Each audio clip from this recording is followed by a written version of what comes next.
you've just about bought the property. The completion date is nigh and it's time to get sorted out.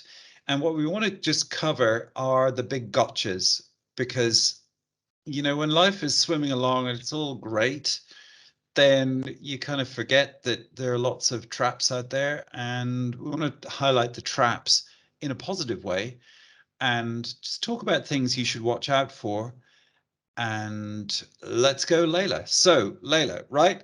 I've got my completion date. I'm going to you. We got to get this sorted out, and I really want to make sure that we've got good tenants in, so they just pay their rent on time and they stick around, so I don't have void periods. What's next? Well, if the property requires a bit of work before it's ready to be occupied, then I would say it's important that you have an agent that's available to work with the contractor, whoever you might have taken on, to go out and do those works.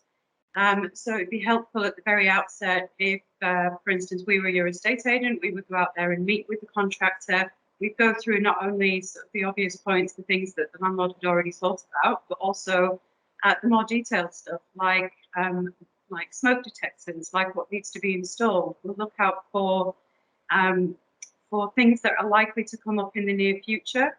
I mean, there are some very common problems with lettings properties. The most common, I would say, being things like the boiler breaking down. So if it's an older boiler at the property, it might be in perfectly good condition. But if it's beyond a certain age, it's always a good idea to replace the boiler. If you put a new boiler in with a warranty, then that basically guarantees that for the next however many years, your property is not going to suffer with boiler issues. If there are just the slightest signs of damp, it's always a good idea to have that checked out, to maybe look at putting a damp-proof course in, and just to sort of generally bring the property up to a standard where there's not likely to be any maintenance issues in the very foreseeable future. So I have a question for you then. If you think about a given property, there's kind of there is what I call a minimum rentable standard, and then there's an optimal rentable standard. And what I always say is, you kind of get your level of finish right for the property. So in your experience, when you look at properties like and you think about the quality of renovation, does it have much of an effect on the kind of tenant that you'll attract? Yes, very much so. There's a huge demand for properties in the rental market at the moment. So there's lots and lots of tenants out there. Unfortunately, at the moment, because the sales market's very active as well, a lot of landlords are actually giving their tenants notice, which is just causing this huge demand for new property. Some really good caliber tenants, but then, they're the sought after tenants. So they will usually look for the best property, even though their options are sort of minimal in this market. So that's interesting. So when you think about the optimal tenant, like I'll preface it by saying I think a lot of investors have this idea that a tenant is just some kind of homogenous commodity, and like, oh, I want a tenant. But in your experience, like if you were to break out the market a little bit and say, right, well, you got your premium tenants that everyone's chasing after, and then you got everyone else.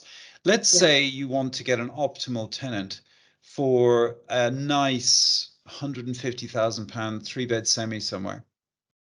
What are you going to have to do to attract them? So the property needs to be presented in really, really good condition, internally and externally. I think it's, they want to be impressed at the outset. First impressions are important. So I would make sure that, to the outside of the property as you approach, if there's any damage to the driveway, if there's any maintenance required to the front, it comes down to little things like, for instance, we're about to let a property that has a meter box at the front, and the paintwork on it is very cracked and old, and it just sort of has it gives a bad impression of the property at the outset. So we've encouraged the landlord to have a contractor go out and just sand it down, repaint it to a white colour, and the difference it's made to the property is phenomenal, just that first impression. And obviously internally it's full decoration throughout. If the decor's looking tired, I would always recommend that the property is redecorated throughout, neutral colours, new carpets if need be. This is the kind of thing that will attract the best tenant. So, okay, so the best tenants want the best properties. Is that because they'll pay more for a good property than just your average tenant would say? Is that what? Absolutely. So it's kind Yeah. of obviously it's going to be a combination of reliability of income, i.e., they're high-level professionals or whatever they are. Yeah. They're prepared to pay more because they want more, and how do you grade these people? I mean, you meet a lot of them. How do you work out, well, that goes in that bucket? And I'm curious. Well, I suppose it comes down to the type of employment they're in. Obviously, they're very high earners. If you've got couples who have a combined income of plenty, generally they have savings as well. The premium tenants usually are able to and willing to offer 6 months or up to 12 months up front. That's always attractive. Um, that's something that's very common at the moment, and the premium tenants are sort of offering it willingly. It's making the less desirable tenants have to sort of save money in order to offer the same thing. But even so, when you compare somebody who's earning 100,000 a year, for instance, to somebody who's earning 40,000 a year, there's no contest. There's a premium tenant who's looking for something a bit more and always willing to pay a little extra on the rent as well to secure it. So, right. So I'm Mr. Landlord. I'm Nick the landlord, and I've got a property, and I'm talking to you, and I'm saying, look, I want the best tenants. Yeah. Firstly, you're saying to me, tidy up this property, make it look nice. Yeah. Assuming that it is a decent property. So what if I rock up with my other property, which is a dilapidated 2-bedroom terraced house in a high crime area, and I say, look, I want a premium tenant for this, please. Come on, Leila, do your job, get me a what are you going to say to me? Dilapidated property in an area that's known for having a high crime rate is not likely to attract the premium tenants. There is, as we've said before, the demand is so strong that a lot of tenants are having to compromise, on location and the type of property. But if you want the very best tenant, then you need to buy the right property in the right location. If it needs a bit of tidying up, then it's absolutely worth spending the money at the beginning. So if we look at the other end of the spectrum, so we talk about people who are in need of rented accommodation, but they're financially insecure. They're not premium. How do you work out which people are going to honor the legal and social contracts around respecting your property and paying up on time? So, the premium people, that's easy enough in a weird way because, it's just, they're all quite straightforward in a sense because it's clear they have proof of funds and all that. But if we go further down the spectrum, as I said, how do you deal with that, and how would you advise your clients on these kind of people, the kind of borderline? So you've got a property. A lot of investors fall into the trap where they buy bad properties because they're cheap in areas with high crime, and the properties are fundamentally in poor condition, like they've got a certain amount of damp and the bathroom and the kitchen are old and all that, but it's accommodation. Yeah. Now, how, at that end of the spectrum, how do they deal with those risks? Because that tenant could just say, I'm not paying, and when they finally get evicted, they might accidentally leave the tap on and leave the plug in and destroy, cause £15,000 of damage by letting the water property soak in a lake for 2 days or for 3 or 4 days. So how do you deal with those situations? Well, we've How do you all avoid the trouble in the first place? I think this is a fear that all new landlords have. They hear horror stories about tenants who moved in, not paid rent, and trashed the property. But a good estate agent at the beginning, aside from meeting the prospective tenant at the viewing and then again later on, we have a bit of a radar. You can never tell how somebody's going to be, but you can look at the bigger picture. And we have some very strict referencing. We work with a company called Let Alliance, and they're known to be one of the best referencing agents in the country. So they will check everything. So they will look for employment history. They won't pass a tenant if they don't have security in their job. So if it's a temporary position, or if they're on a probation, or if they're new to the job, or if they're self-employed and they can't prove their income over a consistent period of time, then that applicant is not going to pass the referencing. And that's just one side of it.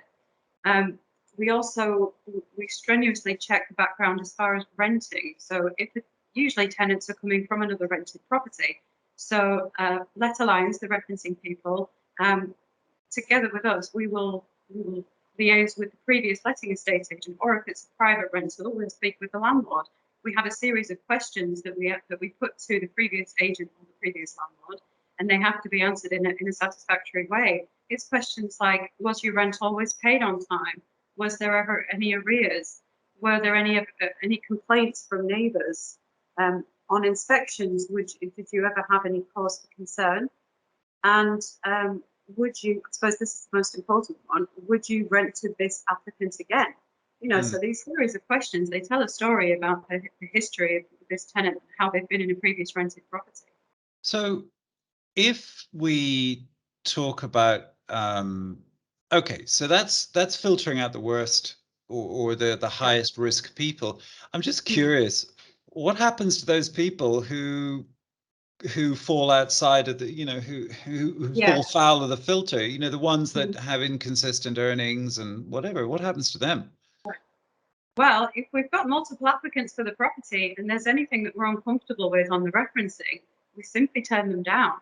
If they don't pass, or if there's a good reason. For instance, we'll do a credit check on every applicant. That's part of the referencing. And if there is a historic CCJ, it may be that somebody's had a CCJ that's 5 years old.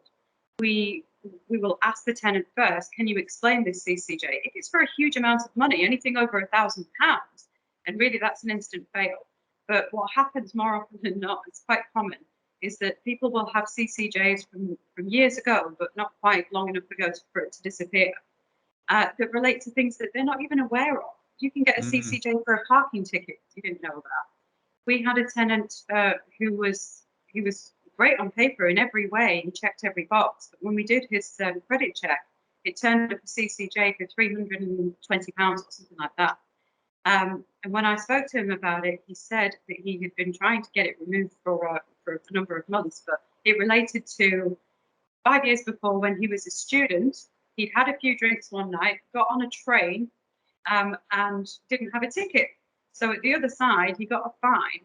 And then within a couple of weeks, he moved out of that property. So all of course, and then so everything got lost. And he ended up having court charges added, this, that, and the other.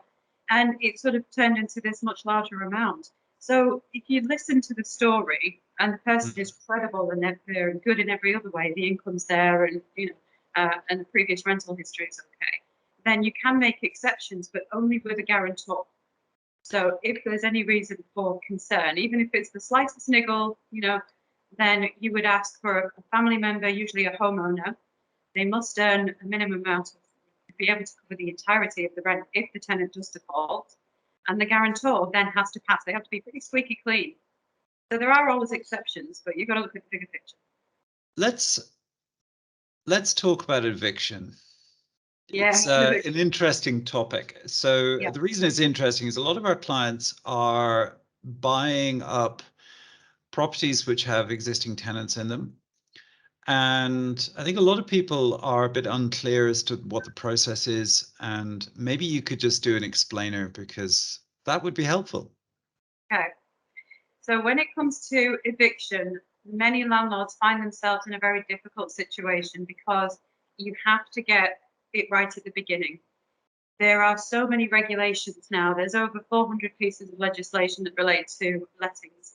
And if you are unfamiliar, if you haven't studied it, you're not a qualified letting estate agent, chances are you're going to go wrong somewhere.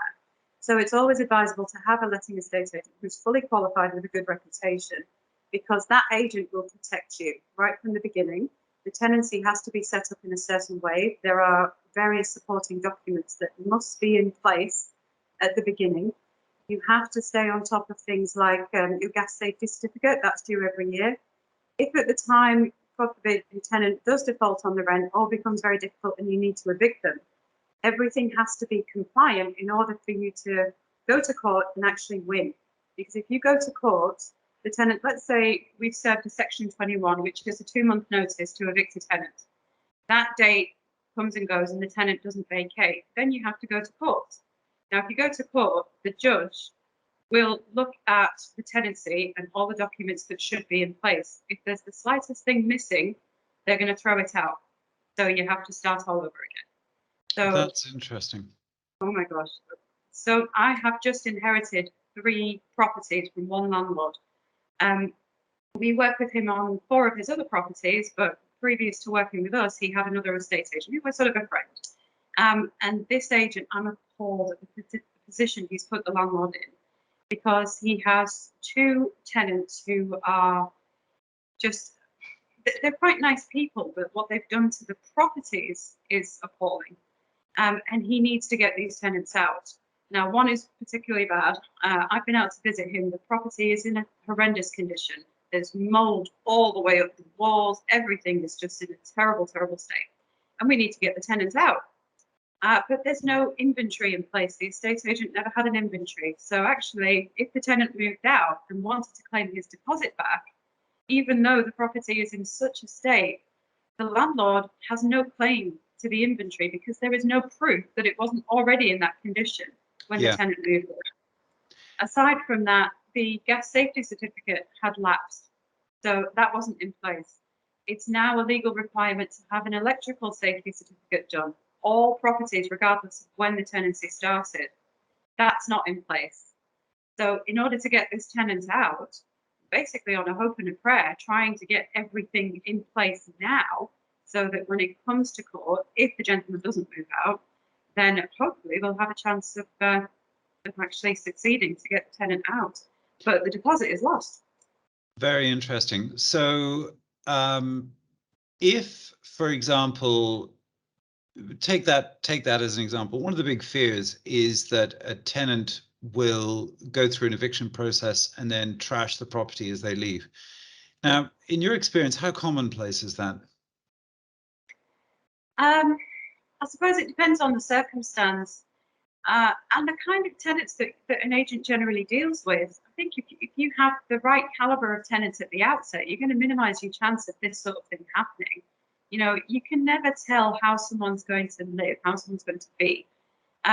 But with an estate agent with the right experience, you can avoid that, or at least give yourself just the best possible chance of avoiding that situation. And then it's an ongoing relationship between the estate agent and the tenant. We're very friendly with our tenants. You know, we make sure we get the right people in at the outset. We do everything we can to help them. We try to be right on top of maintenance issues. So we'll never let a maintenance concern sit there and be unactioned. You know, if it isn't actioned, then the tenant's going to start to get frustrated. It's going to break down the relationship, not only with the estate agent, but obviously with the landlord as well. So it's sort of creating this animosity and this feeling of frustration, so that if you do have to evict the tenant, they're not going to be, there's no willing on their part to be helpful to you because you've not been good to them. You know, so there's a lot of things that you have to sort of look at the entire picture, the whole service, the relationship, all the way through the tenancy, in order to sort of minimize your chances of this happening. But we've been letting properties and managing them now since, it doesn't seem that long, but we're about 10 months in. We've dealt with 45 tenants moving into properties. So we've got, say, 33 fully managed properties, and the rest are let-onlys. But, you know, right from the outset and all the way through these tenancies, we haven't had a single complaint about a tenant. We've been out and good. But you've been in the business for a long time, for many years, haven't you? So what about in previous incarnations doing this role? Well, my history in estate agency basically comes down to 2 companies. So Charles Louis, as I am now, and before then I was with a company called Hunters. Hunters are a nationwide company, but they're franchises. And I worked for a lady called Nikki Simmons, and she had a very high standard across the sales and the lettings. And just like we are at Charles Louis, she would only deal with potentially the best caliber of tenants, so we didn't deal with DSS tenants. And even though the lettings market wasn't as active back then, and you didn't have the sort of choice of tenants that we do now, we would never recommend or even sort of go along with a tenant who we had any sort of inkling would be a problem, So it did happen from time to time. I was with Hunters for a total of, what is it now, 4 years, 9 years with Hunters altogether. I think we had two really bad situations. That's very interesting. Okay, well, Leila, thank you very much for that. That was fascinating. Thank you. You're welcome.